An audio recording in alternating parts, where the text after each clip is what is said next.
rồi. Đầu thứ việc cá được tao rồi. Nó có đồ thế rồi, có gì nữa? Đây. Ôi. Nó mà con gà nó.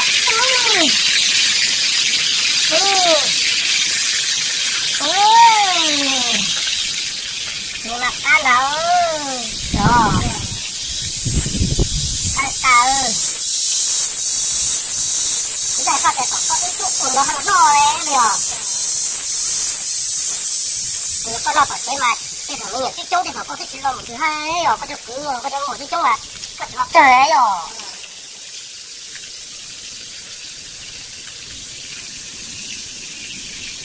Không có tay đâu. Cái gì được không?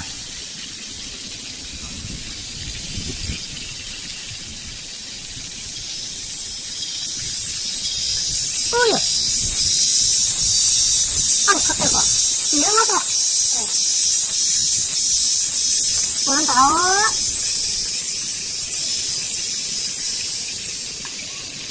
Chết. Nhưng ta phử ra rồi. Cái túi lò mà nó ra thật xa ơi rồi.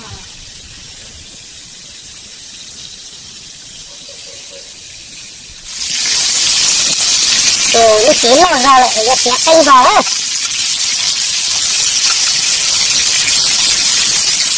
Cái tổn bao đấy cho bạn đánh rồi.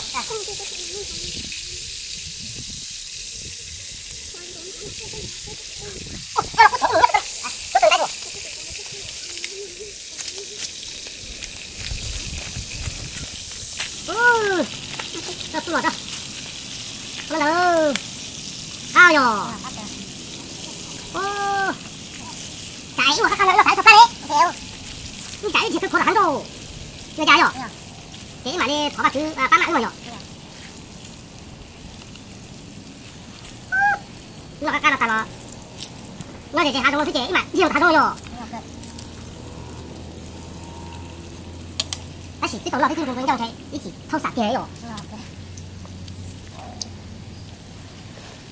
Là cho nó là kìa, nó chỉ mà dùng á hai lô tàn nó là thuộc của mà in chỉ mà thâu sạc kia đó. Thì tôi cái chính chừng. Cá cừ. Bông chưa không đó. Cho cái tính cái nó có cái đó đó. Cho nó mà nhắc cái, không cho nó chính gì mà này, nó thì cũng nhét cái này rồi.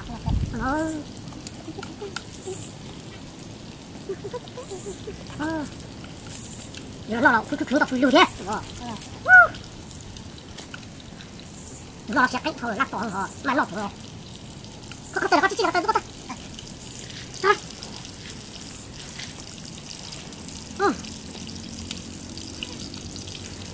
Chỉ khó xem rồi, chỉ khó đọc đâu.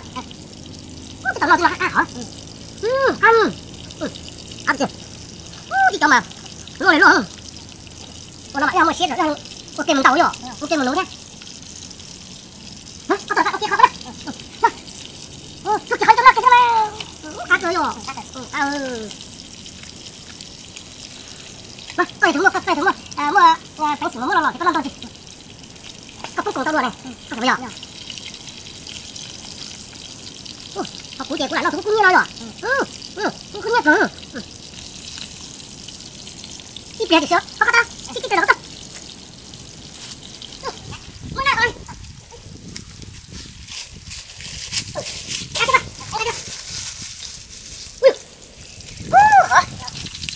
Có thì chứ.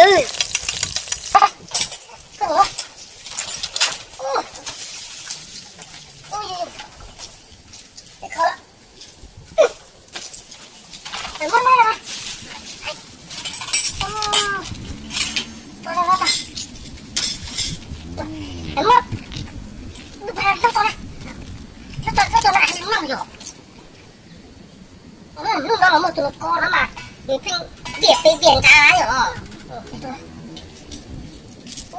Cá thì kiểu rồi. Cá chờ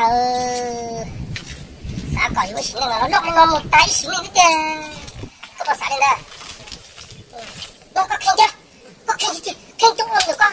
Cô xíu khen kia này đó. bộ đừng có tụ cầu liền đừng có tràn liền cho nó cứ cùi nó mới cho là tên nó nhỏ cho nó thì nó cái khó nó cũng chỉ tu tiền họ ôi yêu sẽ tới sẽ đi to đó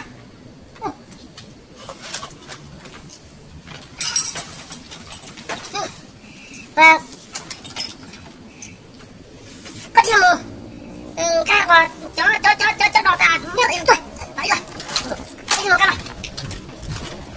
cho đào ta mà cái cha tu lọt ta này cái gì các bạn gì kia đi tự nhiên tự lo ha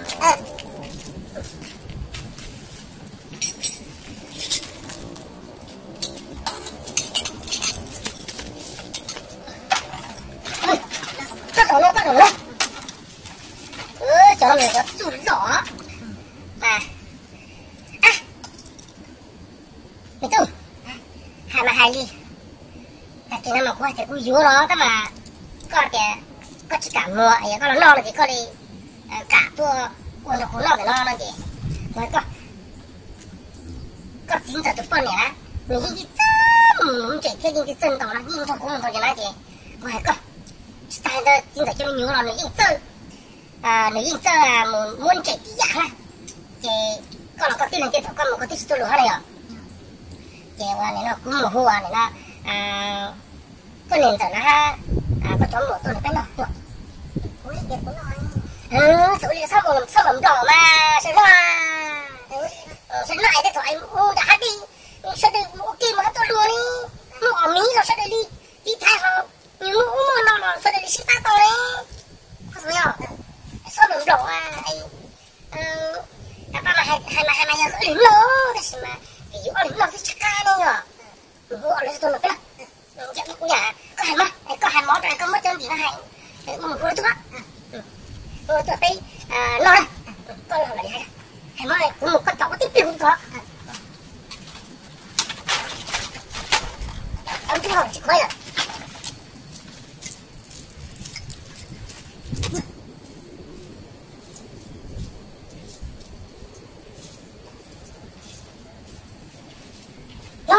hay làm gì kìa ôi chơi tôi tổ đây con rau xi hai cả rau xi gì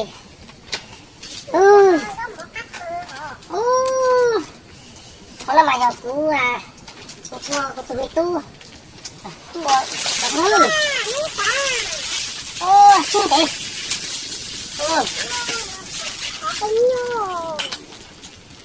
một kiểu đọt trứng luôn mất đi là bỏ ra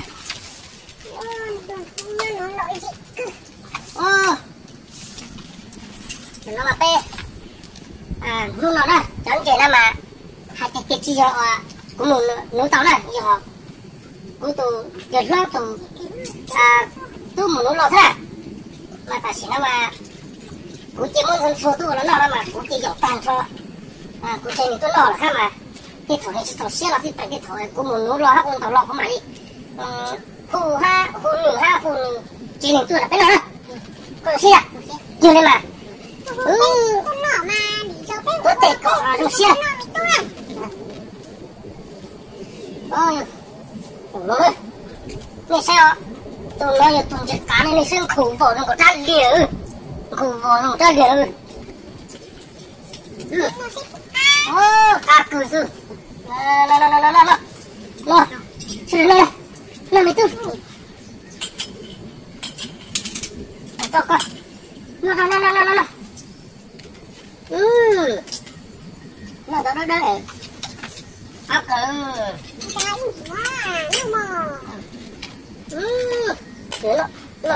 nó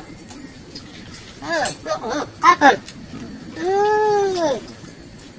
của cái này con kìa nó thì con cá rồi nhờ cái mình nó có chỉ cá được cái lòng cái đèn nó mà có chỉ cá nó mà đôi rồi mà cá rồi ác cả trời đó là tôi nói chuyện rồi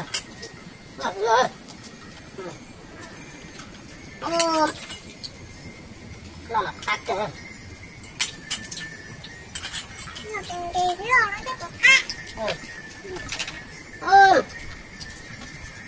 Ăn cứng.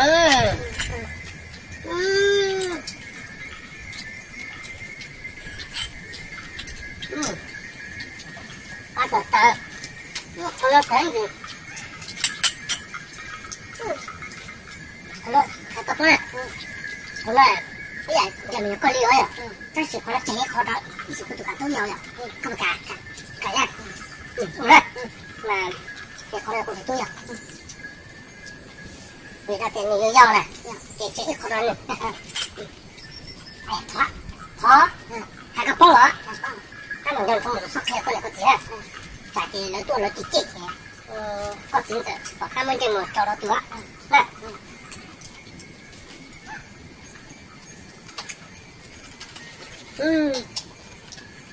Nào. Được chưa? Nào cái nhỉ? Nào mình thấy à? Bắt cùng. Hai món này nó tặng cho làm gì anh hai rồi. Hay hơn, chỉ hồn tiền. Thì nó hồn tiền. Lấy trẻ lấy cái con nhỉ đi. Cứ sai thanh chạy thôi rồi. Tại con nó ưu tiên sự thả để ưu hồi chơi hồn tiền ra. Bây giờ họ sẽ mấy chung để dòng nữa. Thế mình chưa hồi được cái gì mình có họ sẽ khai được sao hả?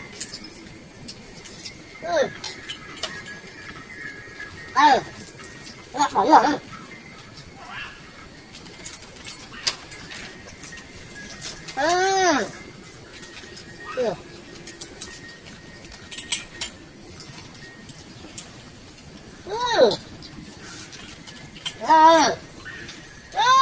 Cái tụi này khó bỏ nữa.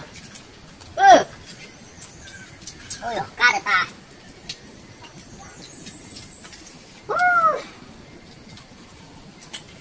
Cái chúng lại ít chút đỏ lên rồi nè.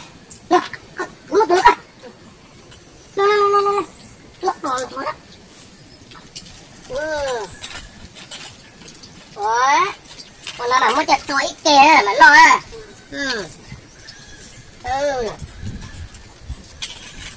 Đẹp lọc à, cứ hả?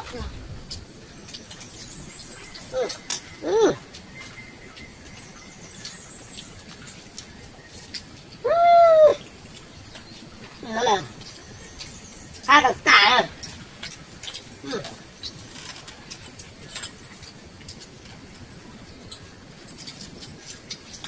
Tuyệt vời. Hoa cặp ơi. Tả đây nhá. Để đây là phụ tổ. Nát rồi. Cho nè, phụ gì cho nè bây giờ ông nó coi. Mình đã mình to. Đúng đấy, phụ gì khó sống nó chứ phụ gì. Con phụ cái sống của khả năng đấy hương. Mà bị cho cá cổ thế, bị cho cá chết. Tôi nó sống bên tôi. Mà để ưu chi cá là vào một chút. Nói cho cá bản tàu ha.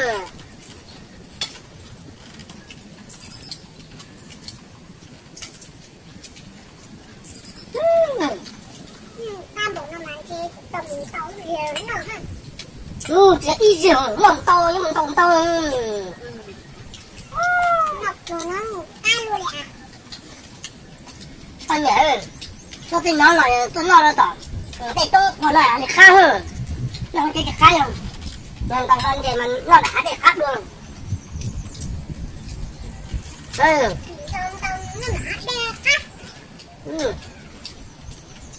Thì nó kê nhau hả đe máu. Không có tôi để chỉ biết. Cho còn ăn trong đi ăn.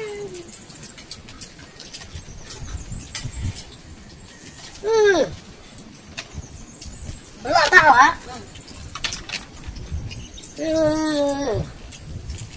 Cá được tao. Cái tụi nó mà sẽ có con lún thế. Nó có cái tụi nó mà xa lối rồi. Bây giờ.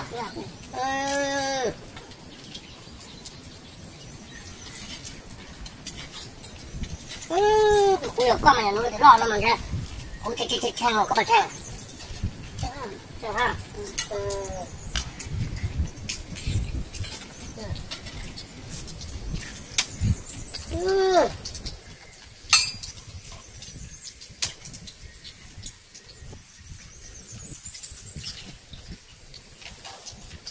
chấm món nó nấu to lắm. Chế đi rồi đi máu.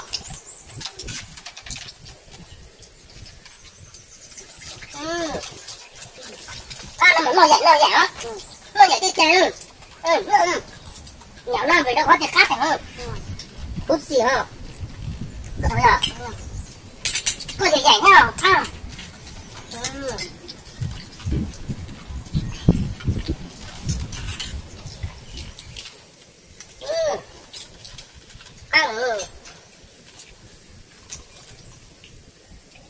Còn lại nó lại vậy, nó cái là mà nó dậy, dậy xong cái tiếng châu dậy tiêu, không khắp cái trái tê dậy tiêu xưa hả? Cá cứng, cá cứng mà.